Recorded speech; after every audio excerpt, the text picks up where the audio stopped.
आइए जानते हैं जिले व राज्य की सभी महत्वपूर्ण खबरें फटाफट अंदाज में। उत्तर प्रदेश में अगले 5 से 6 दिनों में मौसम मिला जुला रहने की संभावना है। कुछ स्थानों पर बारिश हो सकती है और तापमान में भी बदलाव देखने को मिलेगा। पीएम किसान सम्मान निधि योजना की पिछली किस्त फरवरी 2025 में जारी हुई थी। हर 4 महीने पर एक किस्त जारी होती है। ऐसे में 20वीं किस्त जून 2025 के तीसरी या चौथे हफ्ते में ट्रांसफर हो सकती है।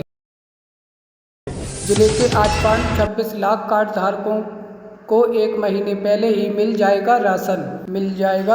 जिले के 8.26 लाख राशन कार्ड धारकों को 1 महीने पहले कोटे की दुकानों से गेहूं और चावल मिल सकता है। अनाज कोटे की दुकानों तक पहुंच चुका है, लेकिन वितरण की तिथि अभी कोई भी जारी नहीं हुई है। 10वीं पास से लेकर ग्रेजुएट के लिए 28,000 प्लस पदों पर निकली सरकारी नौकरी की तलाश कर रहे युवाओं के लिए बहुत ही बड़ी खुशखबरी है। देश के विभिन्न विभागों में 28,425 पदों पर सरकारी नौकरी पाने का शानदार मौका है। किसान कर्ज माफी योजना का उद्देश्य छोटे और सीमांत किसानों को आर्थिक राहत देना। खेती के लिए किए गए लोन की राशि यदि 1 लाख रुपये या इससे कम है तो सरकार उसे माफ़ कर रही है। इसके अलावा यहां आप सरकारी योजना लिस्ट को भी देख सकते हैं। ये कदम किसानों को कर्ज के बोझ से मुक्त करने और उन्हें आर्थिक रूप से सक्षम बनाने की दिशा में एक बड़ा प्रयास किया गया है। उत्तर प्रदेश सरकार ने शिक्षा मित्र को बड़ी राहत देते हुए उनको मूल विद्यालय में शुक्रवार को वापसी का रास्ता साफ कर दिया है। सरकार के इस कदम से जो शिक्षा मित्र अपनी ग्राम सभा में चयनित हुए थे, लेकिन समायोजन के बाद उनके जिले में दूसरे ब्लॉकों में 80 से 100 किलोमीटर की दूरी पर भेज दिया गया था, वह अब अपनी ग्राम पंचायत के विद्यालयों में लौट सकेंगे और घर के नज़दीक रहकर शिक्षण कार्य कर सकेंगे। इससे करीब 1.43 लाख शिक्षा मित्रों को राहत मिलेगी।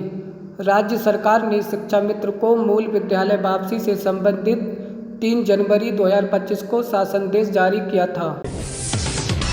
यूपी में 2027 विधानसभा चुनाव इंडिया गठबंधन के साथ लड़ेंगे अखिलेश यादव ने कर दिया ऐलान। सपा अध्यक्ष अखिलेश यादव ने कहा कि 2027 विधानसभा चुनाव वह इंडिया गठबंधन के साथ मिलकर ही लड़ेंगे।